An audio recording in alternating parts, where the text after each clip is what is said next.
Hello, you alright? Yeah, good, man. Did you go to the game this evening? I did not go to the game, but I watched it. Okay, go for it, mate. Give me what you want to talk about. Yeah, no, I just, in a weird way, I actually think, like, if you look away from Twitter, I mean, even on Twitter, I think a lot of United fans actually are liking Ruben Amorim as a manager, and I think it's the first manager we've actually liked since Sir Alex Ferguson, apart from the first few months of Ole Gunnar Solskjaer. And I don't know. I think that's something positive to take on as a fan base. I mean, I take on the VAR decision as well. Like the previous caller said, like I think VAR has gone so much like too far in the technical way of doing things. Like they're brought in to bring up clear and obvious errors.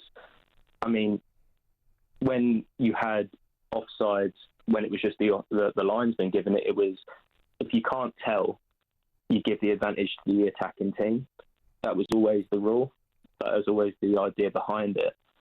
And yet now they're bringing it back for what, an inch of a shoulder or yeah. Listen, I'm probably the wrong person to be preaching to on VAR, mate, because I absolutely detest it. I just think it sucks the life out of the game of football. I think it spoils it for the fans that are paying the hard-earned money and going into the games. You're second-guessing every single goal.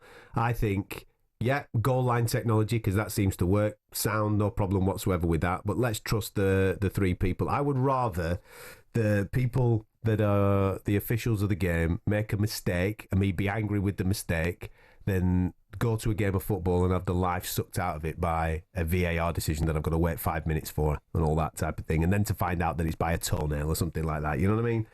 It's just not football. It's not football for me. That's them justifying why they thought they had to bring it back in it. It's always so they use the VAR to justify.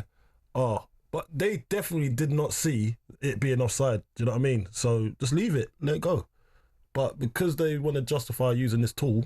So, okay, was it his shoulder? Half of his shoulder was offside. But they will say that because of the letter, the way that the law is written, they are factually correct to rule that game out. So, therefore, it is black and white, and they will class that as a clear and obvious error. So, I understand that. But sometimes... You don't have to... You know what I mean? I mean, some of the things, like what was the game I was watching? Start playing a computer game, innit? Like, computers do that. The Arsenal game that I was watching the other day in the Champions League, when they pulled it back for a handball that happened about 5 minutes previously, gave a penalty, and I'm like, going, what? Yeah. Not one player's gone up for it. Why are you sticking your beak in? Just get on with the game, man. That's what they do. Yeah. They do. I always say it's not the technology; it's the people using the technology. Of course it is. It's not the technology. The technology is great. It's catching everything. Yeah. Right? Yeah, it's supposed to. Yeah, exactly. It's the people, like you say, in charge of that technology that are reading some book that aren't actually in the thick of the game of football, sat on a chair somewhere going, "Oh, I've just spotted a handball there. Let's get involved and ruin this game." What are you doing, man? I like that. That's like, you sound like Mr. Bean. That's what they're all like. Come on, man. You're sucking the life out of the game. Oh, mate. Listen, we've got Kevin waiting. We're gonna speak to him in a minute, Kev. So just hang fire for a second because we're going to hear from your manager first because he was he was looking ahead to this week's Europa League. Yeah, I keep saying irrespective of sort of our league form, and fair to say that hasn't been anywhere near the level it should be. The opportunity's still the same, whether you're doing well or you're not. It's an opportunity to win a trophy, and for this football club, that's a quite significant thing. And we've got 5 days. Make sure we use every day to be ready for that game. And looking forward to it. Should be massive. I just see the impact it could have on the football club and the supporters more than anything else, because you kind of know how long a wait it's been. For any kind of trophy, but for European trophies, for 40 odd years. So, knowing that and the impact it could have on the people of the club, I'm looking forward to it. It's massive on Wednesday where Spurs take on Man United in the Europa League final. Kevin, how are you, mate? Oh yeah, not happy, lads, not happy. Go on. Oh, he's got to go. Do you know what I mean? When are they going to wait? He's got to go. He's standing there today and all he's got is his arms crossed. And then on extra time, he brings on Reg Arlison, Brennan Johnson, and Solanke. All right, he done well in Scotland, whatever, but the Scottish League compared to the Premier League is two different things. He has got to go. We started off 17th at the beginning of the season in alphabetical order. and now we finished on 17. It's not good enough. It's not, honestly. It's an alphabetical order. He's got to go. Yeah, but you've got a final on Wednesday. Yeah, well, I'm not too, well, you know, we got a final, yeah. We was in a final before, we never won it, so... Yeah, but Kev, what if you do? The last, was it the, what final was it when you sacked Mourinho before the final? Yeah, I know, the Champions League, isn't it? But I just can't see it going anywhere with him. I think he's just... Yeah, but listen, just win this, because remember what he said. He said in his second season, he's known for winning things. That's what he said. In Scotland, he is. No, but he said Just everywhere everywhere he's gone, man. Everywhere he's gone, he said, I've always won things in my second season. He's on track right now. Although you've had a garbage season, yeah, in the Premier League, he's on track to keeping his word.